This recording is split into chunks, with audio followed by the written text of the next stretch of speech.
Hi, ನಮಸ್ತೆ ಎಲ್ಲರಿಗೂ.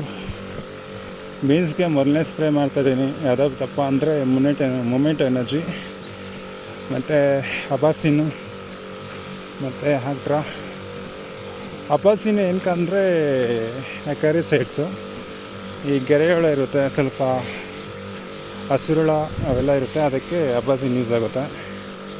ಮತ್ತು ಮೊಮೆಂಟ್ ಎನರ್ಜಿ ಏನಕ್ಕೆ ಅಂದರೆ ಟೂ ವೇ ಮೆಥಡಲ್ಲಿ ವರ್ಕ್ ಆಗುತ್ತೆ. ಡೈರೆಕ್ಟ್ ಆಗಿ ಕೆಲಸ ಮಾಡುತ್ತೆ ಮತ್ತು ಸಿಸ್ಟಮ್ಯಾಟಿಕ್ಕಾಗೂ ಕೆಲಸ ಮಾಡುತ್ತೆ ಅದು ಹುಳಕ್ಕೆ. ಮತ್ತು ಆಕ್ಟ್ರಾ ಏನಕ್ಕಪ್ಪ ಅಂದರೆ ಅದು ಟ್ರಿಪ್ಸ್ಗೆ ಆವಾಗಲಿ ಸಪ್ರೇಟಾಗಿರ್ಬೇಕು ಬಂತು, ಇಲ್ಲಾಂದರೆ ಟ್ರಿಪ್ಸ್ ಎಲ್ಲದಲ್ಲಿ ಹೋಗಲ್ಲ. ಈ ಬೇಸಿಗೆದಲ್ಲಿ ತುಂಬ ಟ್ರಿಪ್ಸು ಕಾಟ ಜಾಸ್ತಿ ಇರುತ್ತೆ. ಮತ್ತು ಲೈಕ್ ಮಾಡಿ, ಶೇರ್ ಮಾಡಿ, ವೀಡಿಯೋಸ್ಗೆ ಎನರ್ಜಿ ಕೊಡಿ. ಟಾಟಾ, ಬಾಯ್ ಬಾಯ್.